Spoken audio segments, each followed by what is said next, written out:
Ladies and gentlemen, welcome back to the channel. Today we're going to be talking about Furio. I'm going to give you my review on Furio. I'm going to share with you my thoughts, and as you know on my channel, ladies and gentlemen, I will share with you the good, the bad, and the ugly. I am invested in this project. As you can see, I've got about $2,500 up here. Soon I'm going to have about $5,000 in here because Furio is part of a much bigger project that I'm working on, and I'll discuss that more with you a little bit later in the video. But it's important to understand what Furio is, how does it work, is it sustainable? People ask that question, how long is it going to last? Is this real? First of all, I get this question. Let me just tell you this up front. Furio, and you know, if you're a Furio maxi, I apologize. This is genuinely how I feel as an investor, and I'm pretty certain I'm going to be right. Furio is not going to last forever. Most likely the website will either go down and the devs will disappear, but what is more likely to happen is the price of the token will eventually collapse. Now in the short term being in the next couple of months, hopefully maybe the next year or two, the project may have some life in it, and I think there's potentially a good earning opportunity, which is why I'm here in the first place, because I think they have a lot of mechanics that can help this project last for some time. And to their credit, they are trying to become a little bit more of a mainstream project. I don't know if that's going to happen. I mean, it's good that they're making a play at it. We'll have to see what happens. I think that's both good and bad, and I'll discuss what I mean a little bit later in the video. So essentially, what the project does is you deposit it and you earn every single day, and you can make withdrawals. When you make withdrawals, people say, how are those withdrawals funded? It's through taxes in the ecosystem. Every time you buy the token, you sell the token on PancakeSwap or someplace like that, you pay a 10% tax. If you transfer the token, there's a 10% tax. If you put the token into the vault, there's a 10% tax. If you withdraw the token from the vault, there's a 10% tax. If you sell the token, there's a 10% tax. Now, what does all of this actually mean? It means that these taxes feed the vault. That is initially early on. We've seen these sort of projects before. Drip is the main one that comes to mind. And typically what happens is the vault grows over time and people are able to earn from the vault for quite some time, hopefully. Now, one of the problems in the past is that as people are coming into the project, the token price can go up very, very quickly. And when the token price goes up, then what ends up happening is, let me get over here to the vault. Oh, I'm sorry, the swap. When the token price goes up, right now we're sitting at $5.48. Well, if the token price shoots up to $200, that can be pretty good in the short term. But then in the long run, when the price starts coming down, then that hurts as well. Furio is put in place something called a LMS, a liquidity management system. And here's what happens since they put it in place. And that's actually one of the reasons I got in, because I liked it. I like the liquidity management system. The idea is, and I'll show you this on Dune Analytics in a moment, but you can see the token price went volatile, all the way up to $19, come all the way back down in a few days to $5.50. It bounced back up and it come back down. And then they entered in the LMS, the liquidity management system. What this system does is essentially when people are trying to buy the token, then the LMS it distributes more tokens to keep the price low, and it holds on to the USDC. The smart contract holds on to the USDC that people are trying to buy the token with. And the reason the smart contract holds the USDC is because when the price starts dropping, the smart contract will buy the token and basically create some price stability. That's the whole idea behind the LMS. Now, what this does is it allows your 2.5% per day or your 1.75% per day. It allows that to be stable. That's a good thing. And ladies and gentlemen, right now I'm starting out with all the good. I'll talk about the things that cause me some concern a little bit later. But so that's a good thing. Now here we go in Furio. I want to point this out. I'm sorry, the Dune Analytics for Furio. There's only 8,855 players in the vault. Some other projects have over 100,000 players. So I think we're still early. That's actually one of the numbers I looked at that made me decide, maybe I should hop into this. That, and I wanted to make certain that the LMS, by the way, this is a good number as well. These are the wallets growing over time. As you can see, there's been a lot of growth. That's the direction you want to see those charts going in. By the way, right here, this is wallets per month. As you can see, it dropped down right here, and then it started going back up. I think this right here occurred when they announced some of the new developments they got coming. I'll talk about that in a moment, but I also think it was when the LMS was coming, and it was going to create that price stability. I think people really liked the idea of being able to see that stability. I wanted to show you down here as well. If I'm looking at this properly, this is the LMS FUR tokens in and out. Notice how the red shows the FUR tokens going out, but if you come down here, the USDC is green, a lot of USDC coming in. So this is showing me that there's a lot of people that have been buying over time. And they're buying and they're distributing those FUR tokens to keep the price within that range, which is about 550 is about where it sits. 545, 555 is where the price seems to sit, is what I've noticed. So this is showing that they're basically collecting USDC that can later be used to help defend that price. And you would much rather see it going in this direction. So again, all of this made me feel like, okay, we're in a little bit early right now. This is a good time to get in. Plus, they were announcing a lot of new developments, and the developments are actually happening. Some of the new developments that are listed here, some aren't. So the first thing we'll look at here is the FurBot. So they're about to start selling NFTs. I will tell you I'm a little bit skeptical of this project, and I'll explain why in a moment, but I still like to see the development. They're selling NFTs. People are able to use their FUR tokens. They're able to use USDC to buy the NFTs. I was hoping they were going to be able to use their FUR tokens and maybe the FUR tokens would get burned, but that's not what's happened. Hopefully when there's new NFTs later, people will be able to buy with FUR tokens. They'll be able to burn those FUR tokens. We'll have to see if that happens. I don't know. We'll have to wait and see. But the idea is people are going to be able to buy these NFTs and they're going to have trading bots. Now, I don't want to get in all the weeds here, but these trading bots, there are several different ways the trading bots, as they're earning profit, can support the LMS and can provide returns for the holders of the NFTs. If that works as advertised, I think it can be a really, really good thing. Now, I think it's a bad sign, personally, that they did not totally sell out.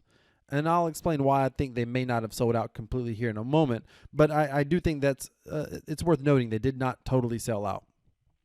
Also, they have... they're also coming out with a project called FurBet. And that's one of the first things I heard about Furio that made me kind of excited about it. I mean, I heard about it 3 or 4 weeks before I decided to get in. And FurBet was the first thing that I heard. Many of you know that I love online gaming platforms. I've made a lot of money with them, and they're incredibly passive. Very few people talk about these projects, but there's only certain ones that do well for investors.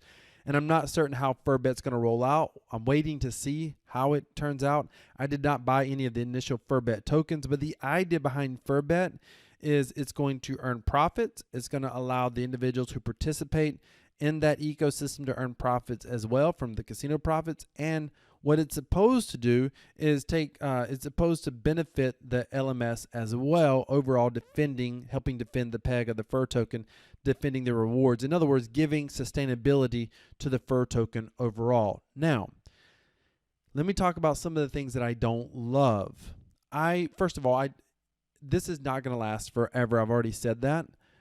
I think if the FurBots are successful, if FurBet is successful, I think we're going to see some adjustments happen to the vault, and I think that we're going to see this start to become less lucrative.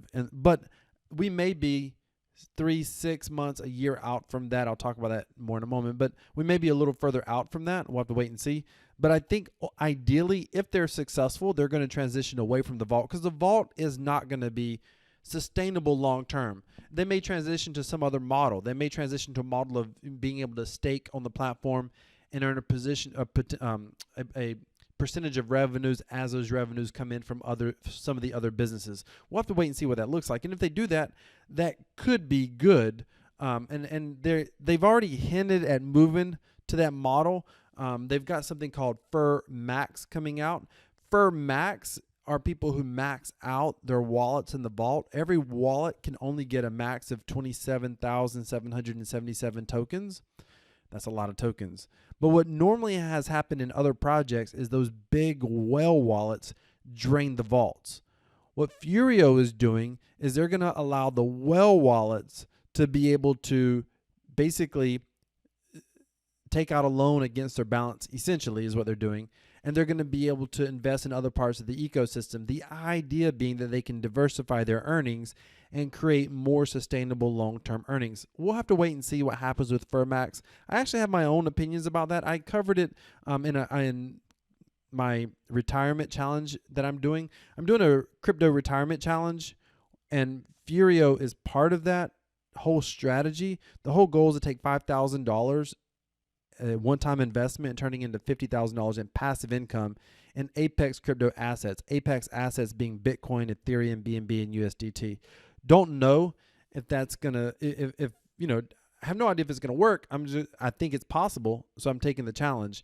And if you go ahead and subscribe, you can follow along with that. You can get details of some of the investments that I have not spoken about publicly on this channel. Just enter your name and email, click the submit button.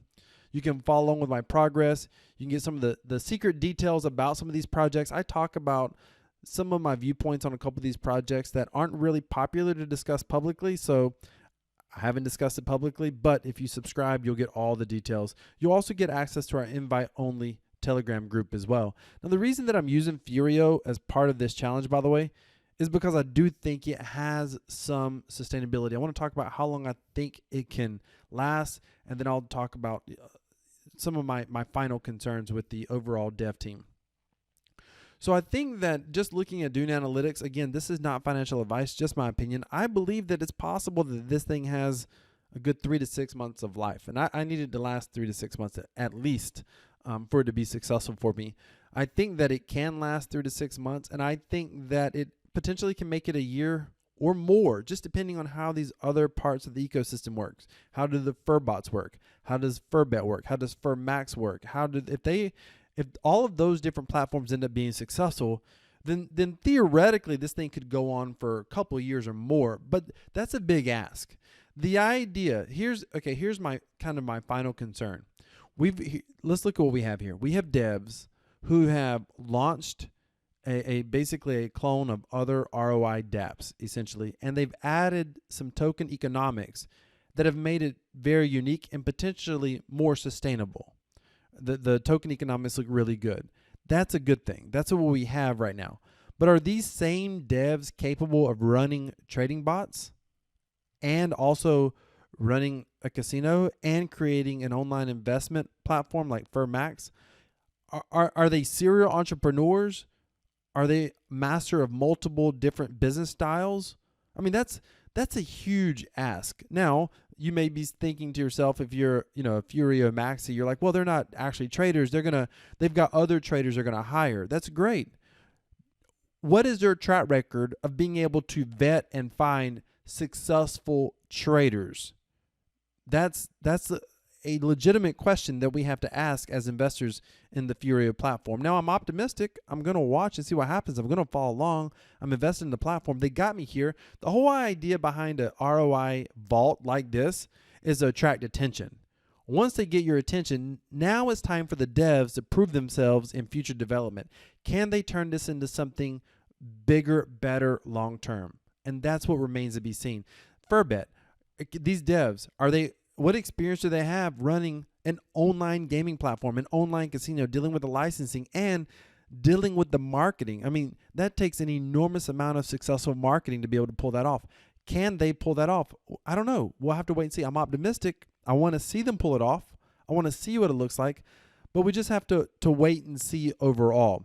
I think regardless of what you may hear in Telegram groups and in Discord groups, I think if we're going to be honest with ourselves, I think this proves that the community is waiting to see what's going to happen. If everyone thought that these guys were going to be master traders, or they were going to be able to hire master traders, and that everyone was going to make a ton of money in trading profits, I think the Furbots would have sold out instantly. The fact that they didn't sell out means that people are waiting and holding their breath. It doesn't mean that they aren't optimistic and hopeful. It just means they're waiting before they make a decision to jump in. And that's really where I'm at overall in the ecosystem. But I think that we've got a good 3 to 6 months, and I'm hopeful we can make it a year or more, because I have a much bigger vision. I'm using Furio to just literally launch something much bigger overall. This is just the first vehicle. Again, go down in the description, subscribe to our 3-year crypto retirement challenge, and find out all the details on what I'm doing. Literally, I'm going to show you some math on where we can get started with where we're at now, use Furio for about 3 to 6 months, and potentially turn that into a retirement income of $50,000 or more per year in passive income assets like Bitcoin, Ethereum, BNB, and USDT. It's going to be a fun challenge, and you can follow along. Go down in the description and subscribe. Ladies and gentlemen, thank you so much for being here. Thank you for being a part of this crazy ecosystem called cryptocurrency. This technology, I believe, is ultimately going to change the world. And in a bear market, it's fun to have projects like this that we can be excited about. And I think crypto as a whole is incredibly exciting. Thank you so much for being here. Look forward to seeing you on the next video. Stay tuned for more. Decentralized cryptocurrency equals freedom. This is Crypto Wealth. I'm out.